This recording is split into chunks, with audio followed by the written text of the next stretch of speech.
saya punya latar belakang ini memang ya tidak kebetulan ya, dan kebetulan saya juga mengajar di khusus untuk mata pelajaran yaitu demonologi atau okultisme ya. Nama asal saya itu adalah X Dianto. Jadi dulu tidak pakai Paulus karena saya bukan orang percaya Tuhan. Ya. Seluruh keluarga kami itu adalah orang-orang yang hidup dalam kegelapan. Bahkan neneknya nenek saya punya neneknya lagi ya, itu nggak ada yang Kristen ya. Dan tadi kalau saudara-saudara mungkin membaca, dikatakan di situ bahwa dimuat ya di dalam pemberitaan itu adalah saya itu anaknya ustadz. Sebenarnya bukan ustadz, tetapi lebih tepatnya anak angkat dari paranormal, begitu ya. Karena tadi saya berkata bahwa latar belakang saya itu bukan orang percaya. Nama asal saya X Dianto ya. Tapi waktu kami diberi nama oleh ayah saya, itu lalu saya suka sakit-sakitan ya. Nah, pada waktu sakit dan tidak bisa diobati, kemudian saya diberikan ya, kalau orang Tionghoa itu dikuepang ya, jadi dibuang ya, lalu kemudian diangkat anak oleh seorang kiai Jawa ya, oleh seorang paranormal, dan di situ saya banyak belajar tentang ilmu-ilmu ya. Di situ saya banyak belajar tentang apa itu menyantet orang, bagaimana menghipnotis orang ya. Jadi ada beberapa ilmu, yaitu ilmu itu ilmu-ilmu seperti itu tuh tinggalnya bukan pada roh tetapi pada jiwa ya. Nah, di dalam jiwa sendiri ada 3 hal, yaitu pikiran, perasaan, dan kehendak. Nah, ilmu itu tempatnya ada di dalam batin ya. Nah, makanya kalau kita belajar firman Tuhan juga tempatnya di batin, bukan ada di roh. Jadi roh Allah itu bukan manunggal di roh kita. Roh Allah atau Roh Kudus itu berada di dalam batin kita gitu. Batin itu apa? Batin itu adalah gabungan antara pikiran, perasaan, dan kehendak. Untuk apa ada di situ ya? Karena manusia juga memiliki kehendak bebas ya. Jadi Tuhan memberikan kepada kita itu kehendak bebas. Kita bisa memilih mana yang baik dan mana yang jahat ya. Nah, seperti itu. Nah, ilmu yang dulu sering saya bangga-banggakan, kebetulan dari ayah kandung saya dan ibu kandung saya sendiri pun juga mereka juga orang yang suka belajar hal-hal seperti itu ya. Secara sekuler, ayah dan ibu kandung saya adalah seorang guru, makanya tidak tahu apakah di dalam darah saya ini juga ada darah guru, sehingga saya ini senang untuk mengajar begitu ya. Nah, waktu kami belajar ya, ayah saya juga belajar, dia punya guru-guru kebatinan, dan saya juga belajar dari ayah angkat saya yang nama saya dari X Dianto lalu diubah menjadi Eko Dianto gitu ya. Jadi dari X Dianto menjadi Eko Dianto. Eko anak nomor 1, Dian lampu. Jadi maksudnya adalah anak nomor 1 yang biar bisa menjadi terang bagi adik-adiknya. Mungkin begitu sih ya. Jadi dari situ enggak sakit-sakitan ya. Dari situ saya sehat ya. Dari situ saya jadi tidak kurus lagi gitu ya. Dan dari situ saya banyak belajar, banyak hal-hal yang membuat saya terpesona dengan dunia-dunia gaib ya, bukan dunia-dunia maya tetapi dunia-dunia gaib ya. Nah, sehingga pada suatu hari, saudara, walaupun saya ini dalam tanda kutip dibuang dari keluarga, diangkat oleh seorang paranormal ya, saya panggil dia tuh Pak Mo atau Mbah Mo gitu ya. Nah, nama lengkapnya tidak perlu diberitakan, nanti Anda mencari bahaya nanti malahan ya. Nah, di situ saya belajar namanya ada ilmu kanuragan, ilmu Joyo Kawijayan, ilmu Guno Kasantikan ya, ilmu keselamatan ya, ilmu daya tarik ya, ilmu pengasihan ya, ilmu pesugihan dan pelarisan ya. Sebenarnya ilmu itu banyak banget ya. Dan itu membuat saya itu senang begitu. Nah, suatu hari ayah kandung saya sakit ya. Lalu karena ayah kandung saya juga belajar banyak tentang hal-hal spiritual ya. Kami orang Jawa ya, bukan Islam yang lulusan pondok pesantren, tetapi Islam KTP, tetapi lebih mengarah kepada kejawen ya. Dan kebetulan yang kami warisi dari leluhur itu bukan ilmu putih tetapi ilmu hitam ya. Jadi kalau ilmu putih itu bagaimana cara menyembuhkan orang, bagaimana, yaitu ilmu putih. Tapi saya belajar tentang ilmu hitam, begitu ya. Ayah saya sakit, tidak bisa disembuhkan, dan dokter berkata tidak ada obatnya, dan paranormal ya juga bilang ini sukar. Ya. Tetapi yang membuat luar biasa adalah ketika ada seorang penginjil yang masih muda waktu itu datang ke rumah. Singkat ceritanya ayah saya didoakan, yang mestinya dokter berkata umurnya ayah saya tinggal 3 bulan, ya, itu tahun 84, ya. Lalu paranormal juga berkata nggak bisa karena ilmunya sudah terlalu tinggi, ya begitu ya. Lalu apa yang terjadi? Didoakan dan sembuh, ya. Waktu sembuh, ayah saya bingung, kenapa bisa sembuh, ya? Begitu banyak paranormal, begitu banyak guru-guru spiritualnya yang mengobati tidak sembuh, ya. Akhirnya ditanya dengan penginjil muda ini, ya, namanya almarhum Wawan Supardi, sekarang sudah meninggal dunia. Ditanya, siapa gurumu? Ya, guru saya, dia ini anak yang baru lulus dari sekolah Alkitab, ya. Jadi tepatnya bukan sekolah Alkitab, tapi training penginjilan di Surabaya, ya. Kami ada di Jawa Tengah, ya. Waktu itu boleh penginjilan dari rumah ke rumah, kalau sekarang kan sukar seperti itu. Nah, singkat ceritanya ayah saya bertobat, dan pada waktu bertobat semua guru-guru spiritualnya tidak terima, marah semua, dan setiap malam kami disantet, ya.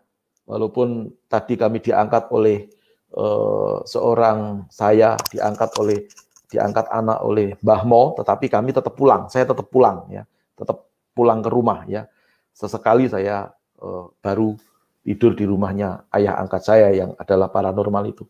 Nah, kembali kepada santet, ayah saya setiap malam disantetin, dar-dar di atap rumah, ya.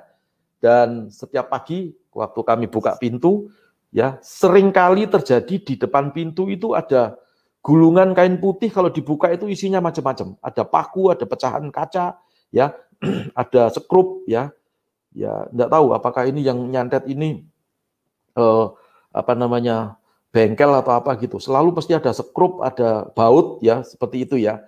Ada pakunya, ya, seperti itu, ya.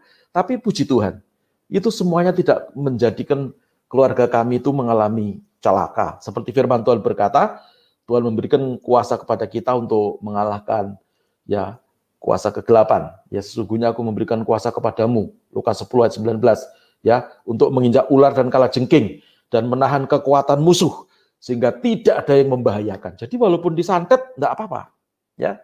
Dan banyak sekali guru-guru spiritualnya ayah saya itu datang ke rumah, ya, dan mereka bertanya, kamu punya guru baru ya? Ayah saya berkata, iya. Kalau mau kenalan, saya kenalkan. Ya, ayah saya berkata, kalau kamu mau kenalan, guru baru saya namanya Tuhan Yesus Kristus. Nah, saudara, nah dari situ saya mulai tertarik, ya. Tertarik, saya waktu itu masih kecil, ya, masih, ya, bingung, kok bisa ya disembuhkan, kok hebat sekali ya Tuhan Yesus Kristus, ya, dan seterusnya. Singkat ceritanya, saudara-saudara, kami semua bertobat, ya. Singkat ceritanya, kami semua dibaptis, ya. Bahkan karena perbuatan Tuhan melalui keluarga kami, satu kampung, ya, waktu itu, ya, waktu itu hampir satu kampung itu bisa bertobat dan dibaptis dalam nama Tuhan Yesus Kristus, ya. Jadi itu latar belakang kesaksian saya. Nah, saya sendiri, ya, setelah bertobat, ya, ujung-ujungnya kambuh lagi. Ya, pada waktu SMA, ya, saya mulai belajar lagi karena ketertarikan saya itu hal-hal yang spiritual, ya. Ketertarikan saya itu bukan ilmu matematika, bukan bahasa Inggris, bukan, ya, walaupun saya sekolah di Akademi Analis Kesehatan, ya. Jadi kalau Anda membaca di situ tadi ada ATLM. ATLM itu bukan alat tenun, bukan mesin, ya, tapi ahli teknologi laboratorium medis, ya. Jadi saya tertarik dengan ilmu-ilmu kedokteran, ya, tetapi lebih tertarik lagi dengan ilmu-ilmu kebatinan, begitu, ya. Saya ngerti dan paham sekali, ternyata saudara-saudara, di situ itu benar-benar bukan mendatangkan berkat, tapi mendatangkan kutuk. Setiap hari bertengkar, ya. Bahkan dulu sebelum ayah saya dan ibu saya bertobat, setiap hari bertengkar. Di keluarga itu isinya itu seperti neraka, ya. Jadi nggak ada damai sejahtera sama sekali, ya. Saudara-saudara, saya baru tahu kenapa kok anak-anaknya ayah saya itu dulu sering sakit-sakitan, ya. Ternyata ayah saya punya ilmu kekuatan itu yang bisa mengangkat truk gitu, ya. Aji Gandung Bondowoso, ya. Dan itu kekuatan dari mana? Selain kekuatan dari iblis, itu ternyata kekuatan yang diambil dari anak cucunya, seperti ilmu pesugihan. Ya, kenapa orang bisa kaya? Ya karena kekayaan anak cucunya itu diambil oleh iblis, diberikan sama yang minta kaya itu. Makanya yang diwariskan kepada kami semestinya itu bukan berkat, tetapi kutuk, saudara-saudara. Jadi itu yang membuat saya terus belajar, dan singkat ceritanya waktu saya kuliah tingkat 2, saya bertobat lagi, untuk kesekian kalinya saya bertobat, dan melayani Tuhan di persekutuan mahasiswa Kristen, dan sampai hari ini saya menyerahkan hidup saya untuk melayani Tuhan sungguh-sungguh, dan orang memanggil saya pendeta, walaupun secara saya sekolahnya itu bukan sekolah teologi setiap hari masuk gitu, tidak ya, tetapi saya sekolahnya ya seminggu 2 kali, seminggu bisa 3 kali begitu dulu ya, saudara-saudara. Tetapi yang jelas saya mau beritahu bahwa bagaimana kuasa-kuasa kegelapan itu ya sebetulnya itu hanya menipu. Ya sebetulnya itu tidak ada apa-apanya dibanding dengan kuasa Tuhan. Ya. Guru-guru saya spiritual dulu, ya termasuk ayah saya, itu disuntik itu enggak bisa. Pakai jarum suntik itu jarumnya bisa bengkok. Ya. Sampai dokternya marah, kok bisa seperti itu? Ya. Baru nanti cari ayam hitam, ya, darahnya diambil lalu dioles-oleskan baru bisa ditusuk, sampai seperti itu, saudara-saudara ya. Itu sebuah kebanggaan pada waktu yang lalu, tetapi seperti Rasul Paulus berkata bahwa sesungguhnya itu merupakan kesia-siaan belaka. Saya baru tahu ya, dan tinggalkan semuanya waktu semester 2, waktu saya kuliah, saya bertobat, dan sampai hari ini ya, makanya waktu pertobatan itu ya, saudara-saudara, saya dirayakan, ya maksudnya teman-teman dekat saya merayakan dan memberikan selamat kepada saya bahwa sudah lahir baru dan jangan kembali lagi ke masa yang kelam seperti itu ya. Kira-kira itu ya perkenalan saya. Perkenalan kok lama ya? Gak apa-apa ya, teman-teman ya? Gak apa-apa. Nah, sekarang ya tadi saya berkata bahwa kalau kita ikut setan ya, kalau dulu pernah belajar mantra-mantra yang diturunkan kepada anak cucu kita, itu justru ikatan-ikatan kutuk. Ya, karena sifat dari iblis itu selalu, kalau nggak bisa cari yang awalnya pencari pesugihan misalnya, atau orang yang minta kekayaan atau minta sakti gitu ya, itu sudah meninggal dunia, nggak mungkin dilepaskan, pasti akan mencari anak cucunya untuk bertanggung jawab ya terhadap sebuah perjanjian itu. Nah, makanya itu daripada kita mewariskan yang buruk kepada anak cucu kita, yaitu kutuk, lebih baik kita mewariskan berkat, puji Tuhan. Nah, sekarang kita masuk dulu dalam pemberitaan firman Tuhan. Ya, saya akan memberikan judul mematahkan kutuk garis keturunan. Ya, nah tadi saya berkata bahwa sebetulnya ada 2 hal yang bisa kita wariskan kepada anak cucu kita. Yang pertama yaitu berkat, yang kedua itu kutuk, ya. Dan biasanya saudara-saudara, orang sangat jarang ya memutuskan warisan berkat, itu jarang. Ya, wong berkat kok diputuskan warisannya. Ya, tetapi yang sering diputuskan itu mestinya harusnya kutuk, ya. Kutuk itu didapatkan dari mana? Dari suatu perjanjian, ya. Sebetulnya definisi kutuk itu adalah sebuah perjanjian mantra, ya. Sebuah perkataan laknat. Makanya orang kalau mengutuk itu pasti harus disertai dengan kemarahan yang luar biasa. Ya, nggak ada orang mengutuk itu lalu bahasanya seperti ini. Aku mengutuk kamu, nggak bisa. Jadi dia marah besar, bahkan seperti Alkitab berkata, dalam murkaku. Ya, Tuhan itu kalau dalam perjanjian lama kan Tuhan suka murka, ya. Tuhan murka, ya, lalu mengutuk, nah, begitu ya. Nah, jadi kutukan sendiri pun ada ada prosedurnya, ada syarat-syaratnya supaya kutukan itu berlaku, misalnya perkataan gitu ya. Supaya manjur itu ada syarat-syaratnya. Salah satunya adalah yang mengutuk itu harus lebih tua daripada yang dikutuk. Makanya nggak ada anak ngutuk orang tua lalu kutukannya jadi, itu nggak ada. Ya, kalau orang tua mengutuk anak, ya pasti jadi. Sebab tingkatannya jauh lebih tinggi, umurnya lebih tinggi, mestinya spiritnya juga lebih tinggi. Ya, saya ulangi. Jadi kutuk itu adalah suatu perkataan mantra atau perkataan laknat, hasil perbuatan perjanjian ya dengan roh jahat yang ditujukan atau diwariskan kepada seseorang atau kepada keturunannya. Apabila itu keluarga, ya bisa juga anak angkat seperti saya begini, ya, yang mengakibatkan bisa sial, bisa celaka, bisa sakit-sakitan, ya, bisa miskin, bahkan sampai meninggal yang tidak wajar. Jadi kira-kira seperti itu. Makanya jangan kita mewariskan kutuk. Yang mungkin dulu pernah belajar yang aneh-aneh, malam hari ini bertobat. Nanti saya doakan. Kita berdoa supaya kita bisa menikmati seluruh janji Tuhan di muka bumi ini. Walaupun kita di tengah-tengah corona, tetapi kita masih bisa diberkati. Saya banyak menerima kesaksian, mujizat terjadi di jemaat kami. Ya, situasi sulit seperti ini, banyak yang bisa beli mobil baru, banyak yang diberkati, rumah bisa beli rumah, ya, dan seterusnya. Kenapa? Ya karena tidak ada lagi kutuk yang berjalan di atas kepalanya. Dilepaskan dalam nama Yesus. Ya, nanti kita belajar. Lalu berikutnya, ya, slide berikutnya kita akan lihat. Lalu di dalam Ulangan pasal yang ke-11, ayat yang ke-26 sampai 28, Alkitab berkata, lihat aku memperhadapkan kepadamu pada hari ini berkat dan kutuk. Jadi tetap ada dua pilihan, berkat dan kutuk. Berkat apabila kamu mendengarkan perintah Tuhan Allahmu yang ku sampaikan kepadamu pada hari ini, bukan pada hari besok, ya, pada hari ini, 28. Dan kutuk jika kamu tidak mendengarkan perintah Tuhan Allahmu, ya, dan menyimpang dari jalan yang kuperintahkan kepadamu pada hari ini. Jadi semuanya pada hari ini. Makanya janji Tuhan itu berlaku pada hari ini dan masa yang akan datang. Banyak orang yang bangga terhadap masa lalu, ya, menarik masa lalu kepada hari ini dengan kebanggaannya, ya, mungkin juga dengan kegagalannya, kegalauannya.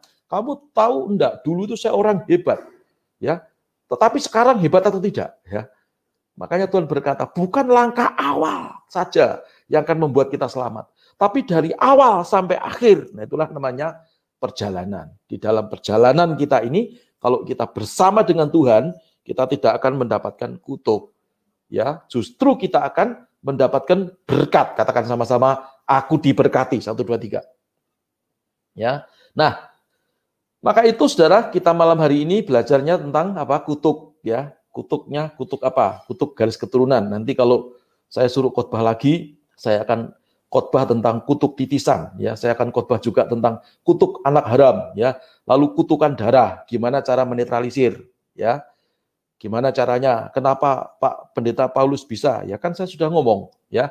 Dulu saya belajar yang aneh-aneh seperti itu, saudara-saudara, ya. Tapi puji Tuhan, semua dilepaskan, ya, dibebaskan Tuhan, ya. Saya dimerdekakan, yang menjadi ciptaan baru, yang lama sudah berlalu, ya, sekarang berjalan bersama dengan Tuhan, bukan dari masa lalu, ya, tetapi hari ini berjalan ke depan bersama-sama dengan Tuhan, ya, puji Tuhan. Nah, berikutnya, ya, lalu apa tuh kutuk garis keturunan, ya, biasanya disebabkan, nah ini yang sering kita tidak pahami, yaitu tentang okultisme. Apa sih okultisme itu? Okultisme itu ilmu yang mempelajari tentang kepercayaan-kepercayaan dari kuasa kegelapan untuk mendatangkan kekuatan-kekuatan supranatural atau kekuatan-kekuatan gaib. Makanya istilahnya ada okult, ya. Jadi gaib atau misterius, hidden, tersembunyi, rahasia, ya. Tempatnya di mana? Di dalam batin manusia. Makanya kalau orang itu belajar mantra, belajar ilmu itu biasanya mengasah kepekaan batin, ya. Sama seperti orang Kristen. Tapi kekristenan hari-hari ini yang dipikir cuma harta kekayaan aja. Kalau Anda pergi ke gereja, ditanya, kenapa kamu ke gereja? Ya, supaya aku diberkati. Ya, kalau cuma mau diberkati aja, kamu pergi aja ke Gunung Kawi. Ya, kekristenan bukan hanya bicara tentang kekayaan saja. Kekristenan itu bicara spirit. Ya kan? Nah, kalau spirit kita tidak paham, ya. Makanya banyak orang Kristen yang kena guna-guna mantra hipnotis. Ya, disantet mati. Ya, saudara-saudara, ya. Kristen tapi. Saudara-saudara, bahaya kan? Kenapa? Ya karena tidak mengerti bahwa kekristenan itu bicara tentang spirit. Makanya Tuhan mengubah kita itu bukan dari luar. Perhatikan, saya ulangi.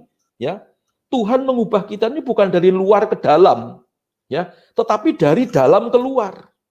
Dari dalam hatimu, akan mengalir aliran-aliran air kehidupan. Coba kalau kita lihat perjumpaan Yesus dengan perempuan pejinah itu. Ya, ahli Taurat, orang-orang Farisi berkata, Tuhan, ini loh kedapatan berzina menurut hukum kita. Ya, ini orang dilempari batu sampai mati. Menurut Tuhan bagaimana? Yesus coret-coret di tanah, ya kan? Masih ingat, saudara? Itu cerita dalam Alkitab, ya. Lalu Yesus berkata, "Hei, barang siapa di antara kamu yang tidak berdosa, hendaklah kamu melempar dia yang pertama kali." Terjemahan hukum Taurat atau turunan hukum Taurat berkata bahwa orang yang menganggap atau merasa dirinya tidak berdosa, orang ini layak dilempar batu sampai mati. Ya. Makanya apa? Semua orang pergi, tinggallah Yesus dengan perempuan pejinah itu. Nah, perhatikan, di sini Yesus menyentuh spirit. Ya. Yesus tidak berkata, berapa kali kamu berzina? Di mana saja? Dengan siapa saja? Oh, bukan, itu kurang ajar namanya. Ya. Tapi Yesus berkata apa? Aku pun juga tidak menghukum kamu, perhatikan. Ya. Kata yang lain dikatakan, aku pun juga tidak menghakimi kamu. Ya, ini dia menyentuh dari dalam. Ya. Lalu jiwanya kebuka, spiritnya kebuka. Lalu Yesus berkata kemudian, apa? Karena itu jangan berbuat dosa lagi. Ya, katanya para teolog berkata orang ini ternyata adalah Maria Magdalena. Sudah perhatikan, ya. Jadi kalau spirit kita ini benar-benar diisi oleh firman Tuhan, bukan diisi oleh tahayul, percaya dengan magic, ya, percaya dengan nasib, apalagi orang-orang Tionghoa, maaf, istri saya orang Tionghoa. Ya, nanti tanggal 12 itu Sincia, tahun baru, ya. Lalu dipikirkan, wah ini tahun baru kerbau emas, ya. Yang sionya kerbau, wah hebat ini. Kamu mau kerbau, siomu mau anjing, kayak mau apa kalau tidak dalam anugerah Tuhan, saudara-saudara, ya kita nggak dapat apa-apa. Jangan memasukkan hal-hal seperti itu di dalam batinmu. Ya, orang Kristen yang masih percaya tahayul, percaya ramalan, sering cari tukang ramal, ya, cari jodoh, tanya jodohnya siapa, ya, percaya white magic, black magic dan seterusnya, itu tidak akan mendapatkan bagian dalam kerajaan Allah. Ya, jadi dan mendatangkan kutuk. Kutuknya bukan dinikmati sendiri, diwariskan kepada anak cucunya, saudara-saudara. Ya, jadi bahaya. Ya, hanya percaya dengan tahayul. Contoh tahayul apa? Percaya dengan angka 13. Rumah angka 13 gitu. Oh, enggak bisa ngomong Pak RT, Pak RW. Rumahku ini 13, yang satunya itu 12. Sekarang biar yang satunya 12A, saya 12B saja. Gitu kok Kristen, ya. Mau angka berapapun. Ya, hadapnya juga begitu. Orang Jawa suka rumahnya menghadap selatan. Kenapa? Kanjeng Ratu Kidul ada di selatan. Saya pindah ke utara, saya suruh pindah enggak mau. Nyi Roro Kidul, ya, dia lebih suka di selatan. Saudara, kalau menghadap ke selatan senang, ya, menghadap ke barat tidak senang. Saudara, mau menghadap kemana saja itu, asal rumahmu tidak menghadap ke atas, ya, atau rumahmu menghadap ke bawah seperti rumahnya SpongeBob, ya. Yang penting ada Tuhan, amin. Kalau kita ada berjalan bersama dengan Tuhan, lalu kita bekerja sungguh-sungguh, serius di masa-masa seperti ini, saya percaya kok. Cepat atau lambat kita pasti diberkati Tuhan. Ya, jadi tujuan kekristenan kita itu bukan hanya duit, berkat, materi saja. Cari kerajaan Allah dan kebenarannya, maka semuanya akan ditambahkan kepadamu. Amin. Ya, kalau kita diberkati, di dalam berkat ada rezeki. Tapi kalau Anda cari rezeki, Anda akan kehilangan berkat. Ya, nantilah suatu hari, ya, saya juga akan khotbah tentang apa bedanya berkat dan rezeki. Ya, ada bedanya. Kalau Anda mencari rezeki, Anda kehilangan berkat. Tapi kalau Anda mencari berkat, di dalam berkat ada rezeki. Puji Tuhan. Ya, berikutnya, ya kita lihat. Ya, kalau begitu, kutub garis keturunan itu biasanya tadi saya berkata diakibatkan dari okultisme. Ya, okultisme itu apa saja? Macam-macam tadi. Ilmu hitam, ilmu putih, percaya tahayul, ya, dan percaya hal-hal yang gaib. Nah, sekarang kita lihat ayat firman Tuhan, ya, supaya kita tidak ngomong saja firman Tuhan itu bagaikan pedang bermata dua, ya. 2 Korintus 5, 17 sampai 18. Alkitab berkata, mohon ditampilkan, ya. Jadi siapa yang ada di dalam Kristus, ia adalah ciptaan baru, yang lama sudah berlalu, sesungguhnya yang baru sudah datang. Dan ayat ke-18, dan semuanya ini dari Allah, yang dengan perantaraan Kristus telah mendamaikan kita dengan dirinya, ya. Jadi dirinya itu nya Tuhan, nya Bapa, ya. Dan yang telah mempercayakan pelayanan pendamaian itu kepada kami. Roma 12, 1-2. Karena itu, saudaraku, demi kemurahan Allah aku menasihatkan supaya kamu mempersembahkan tubuhmu, ya, sebagai persembahan yang hidup dan kudus dan yang berkenan kepada Allah. Itulah ibadahmu yang sejati. Saudara-saudara, jadi kutuk garis keturunan ini masih bisa terjadi kepada orang-orang yang percaya, ya. Kenapa? Karena ya dia tidak ngerti. 2 Korintus 5 ayat 17, ya. Dia tidak ngerti kalau dia sudah ciptaan baru. Maunya ciptaan lama terus, kembali ke masa lalunya. Kamu ngerti enggak? Dulu tuh sayanya begini, dulu orang tua saya begini. Padahal ya Tuhan mau kita itu hidup di dalam ciptaan yang baru. Nah, makanya masih banyak orang-orang Kristen yang masih kena mantra, masih kena guna-guna, masih ada keterikatan. Tahun 90-an ya. Tahun 90 sampai tahun 2000 saya khotbah kutuk, ya. Lalu saya ditegur oleh senior saya. Kalau kita sudah jadi Kristen itu tidak ada kutuk lagi, Paulus. Kutuknya itu sudah lepas. Jadi nggak perlu didoakan lagi. Saya bertanya kepada senior saya, apa begitu? Bapak percaya nggak? Atau Bapak pernah belajar nggak? Ya tentang mantra-mantra. Mantra itu kalau mau dimasukkan dalam tubuh seseorang, jimat pusaka itu masuk dalam tubuh seseorang, apa bisa? Bisa. Jadi kalau membaca rapal tertentu itu dari tanganmu itu bisa keluar sesuatu kalau kita memasukkan sesuatu. Bisa keris, bisa pedang, dan seterusnya. Nah, ini waktu kita memasukkan itu ada rapalan mantranya kan. Itu merupakan ikatan, tidak bisa langsung kita, oh dalam nama Yesus, tidak bisa, harus diputuskan dulu. Disebutkan, hai kamu, ya pusaka A, dulu aku dapatnya begini, ada perjanjiannya begini, sekarang aku tidak mau lagi sama kamu, sebab aku sudah dengan Tuhan Yesus Kristus sebagai Tuhan dan Juru Selamatku. Ya, sekarang tak perintahkan kamu keluar dari tubuhku dalam nama Yesus. Keluar, begitu. Ya, kalau begitu, apakah harus memanggil pendeta spesialis pelepasan, Pak? Enggak. Menurut saya enggak. Sebab Alkitab sendiri berkata, semua orang yang percaya diberi kuasa. Amin. Justru malah kadang-kadang membuat saya itu terkejut dan bingung. Kenapa ya orang-orang yang berlatar belakang okultisme itu kok ya menganggap bahwa masa lalunya itu baik ya, dan dipakai Tuhan katanya. Jadi sehingga dipanggil di mana-mana untuk doa pelepasan, ya, doa membersihkan rumah, sekalian nyapu dan ngepel. Bukan ya saudara ya. Untuk enggak kok. Barang siapa percaya kepada Tuhan, itu diberi kuasa. Siapapun diberi kuasa. Persoalannya adalah kita ngerti enggak. Nah, malam hari ini kita belajar. Jadi saudara jangan juga mengandalkan pendeta, biar pendeta itu bisa istirahat, gitu ya kan. Jadi itu yang penting, supaya kita memiliki kuasa yang sama. Tuhan datang itu bukan hanya mencari pendeta, tapi Tuhan datang mencari orang yang percaya kepada Tuhan. Ya, saya lanjutkan. Habis ini mungkin ada yang mau didoakan dan seterusnya. Nah, kutuk garis keturunan itu apa saja? Ya, Alkitab tegas menjawab bahwa kutuk garis keturunan itu ya harus supaya kita dilepaskan dari kutuk garis keturunan. Gimana caranya? Ya harus percaya sama Tuhan Yesus. Ya, jadi jangan Kristen KTP, maksudnya begitu. Ada banyak orang Kristen KTP seperti saya dulu, sudah Kristen, sudah dibaptis, nama pakai Paulus, ya, tapi tetap aneh-aneh, ya, tetap belajar yang aneh-aneh, ya, tetap belajar Guno Kasantikan, Joyo Kawijayan, ilmu kesaktian, ilmu keselamatan, ilmu kewibawaan, ya, ilmu pengasihan, ya, seperti itu, ya.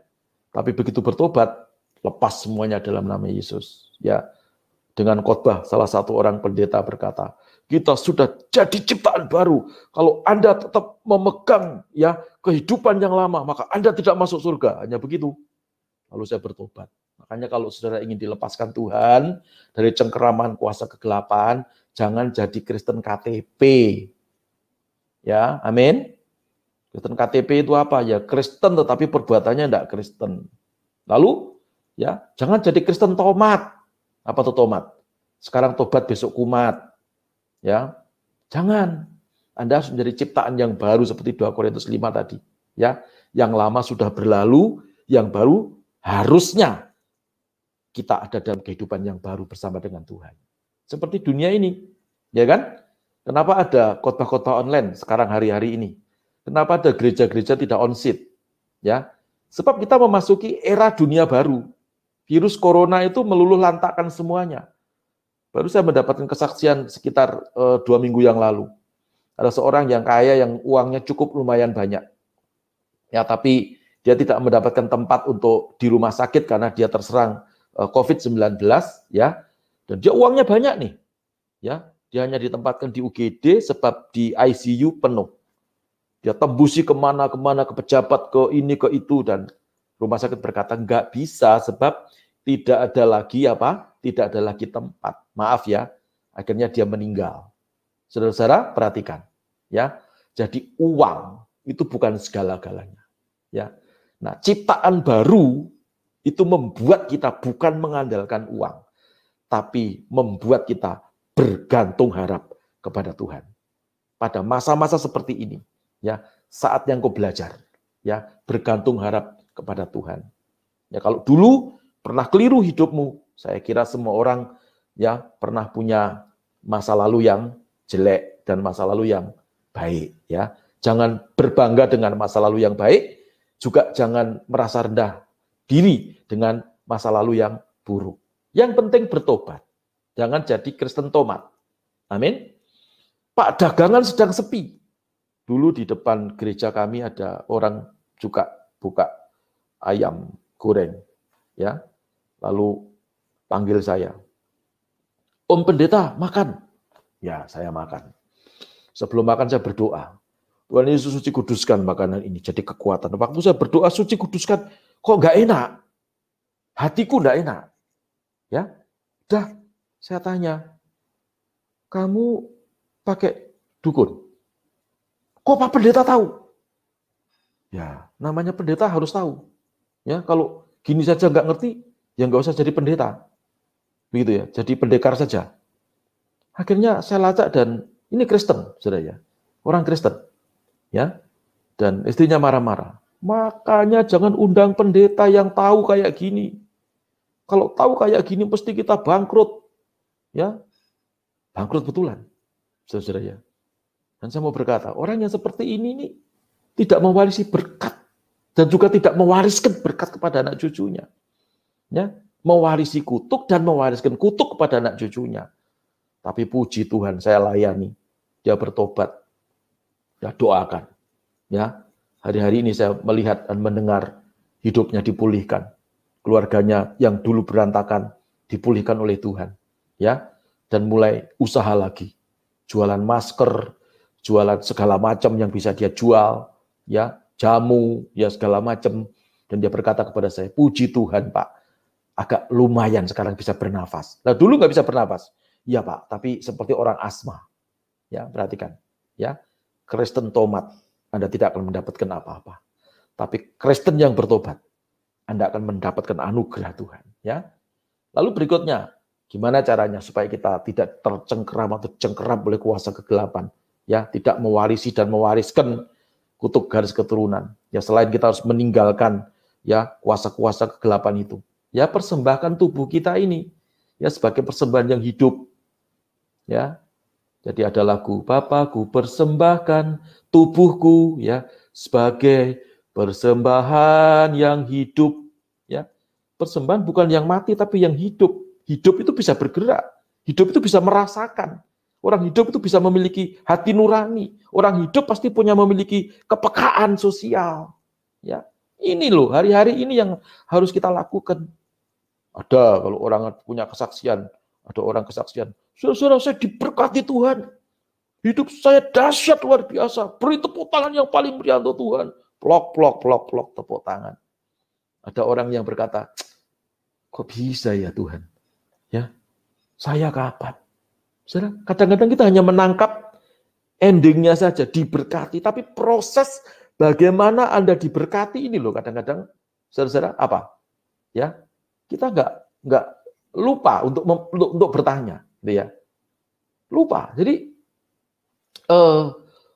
seringkali kita hanya lihat hasil akhirnya, perjuangannya bagaimana, dia bangun pagi juga membaca firman Tuhan, mendeklarasikan firman Tuhan.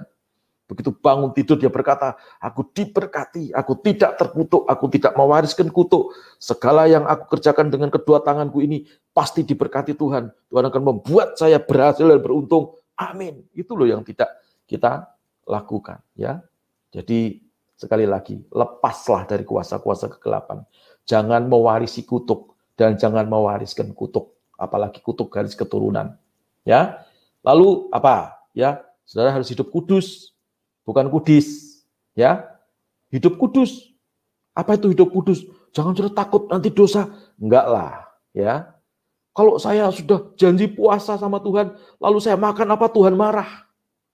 Seringkali loh saya sering dengar jemaat, Pak Pendeta, tolong doakan saya. Kenapa?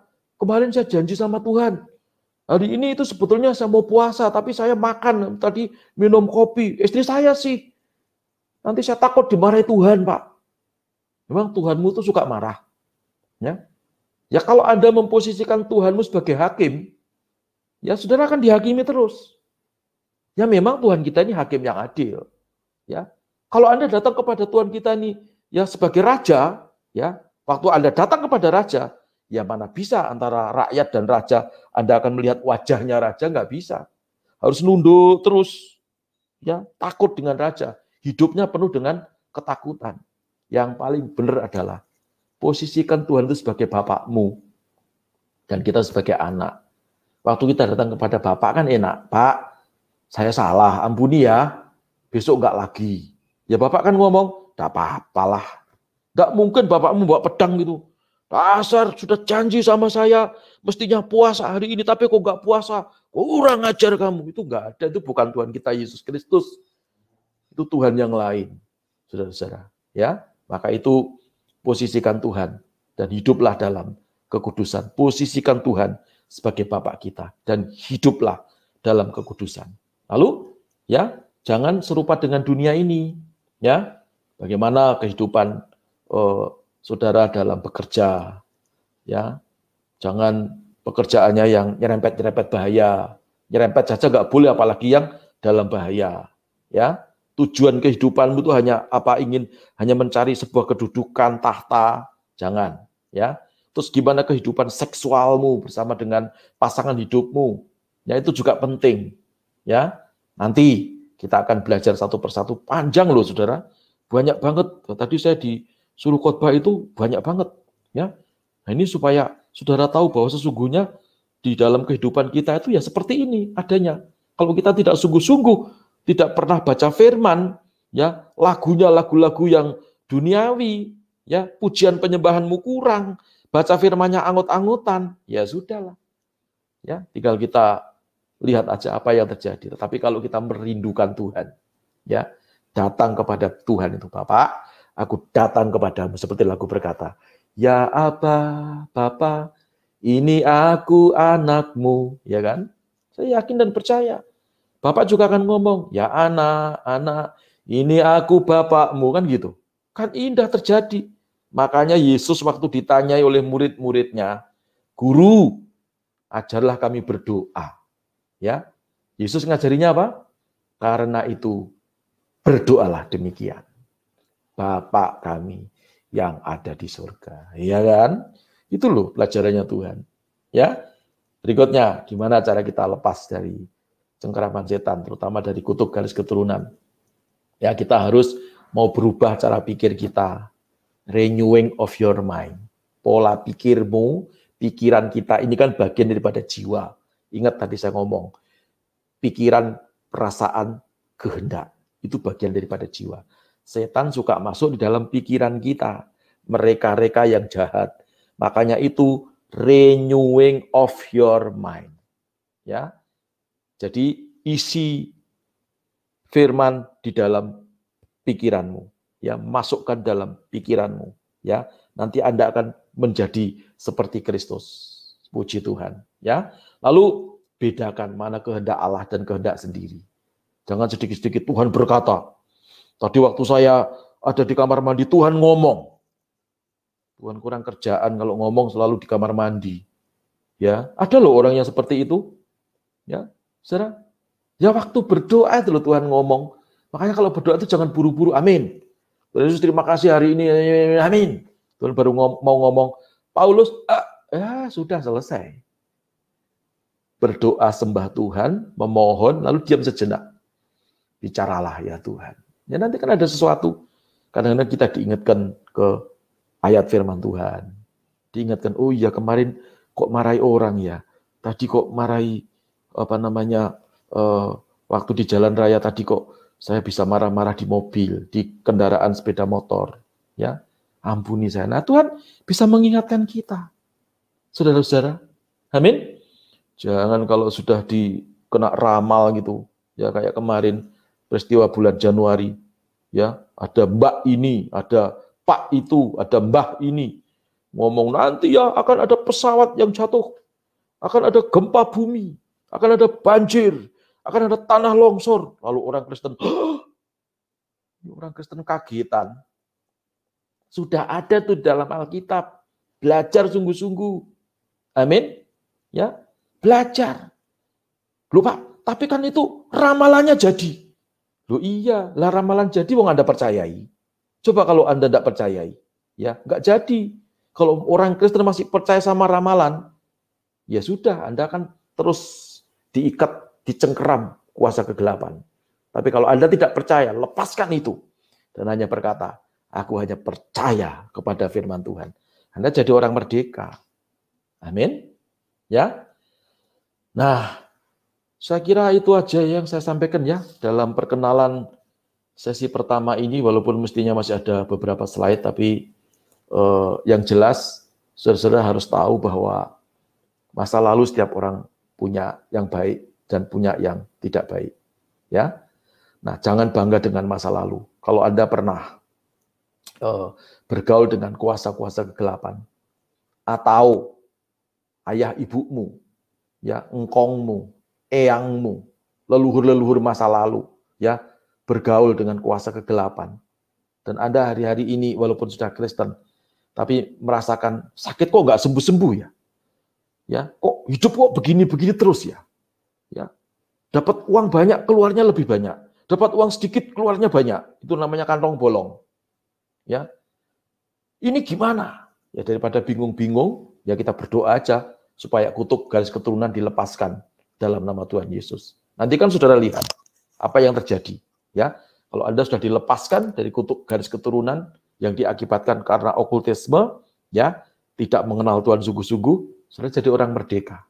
Ya, orang merdeka itu ya merdeka, tidak terikat ya oleh apapun, hanya terpaut hatinya kepada Tuhan. Ya, itu yang bisa saya sampaikan. Ya, dan sekarang kita tundukkan kepala, kita berdoa karena saya suka mungkin lebih baik kita tanya jawab ya. Kalau saya suka ngajar itu biasanya ini pelajaran tentang okultisme itu disampaikan 1 semester ya. Yuk sekarang kita tundukkan kepala, kita berdoa. Tuhan Yesus terima kasih, kami sudah mendengar paparan daripada firman Tuhan tentang bagaimana kami lepas dari cengkeraman kuasa jahat, terutama dari kutuk. Dan kami berdoa supaya malam hari ini siapapun yang didoakan, siapapun yang mengalami anugerah Tuhan bisa menerima mujizat. Dalam nama Yesus, setan dikalahkan, kutuk dilepaskan, perjanjian dengan kuasa jahat dibatalkan.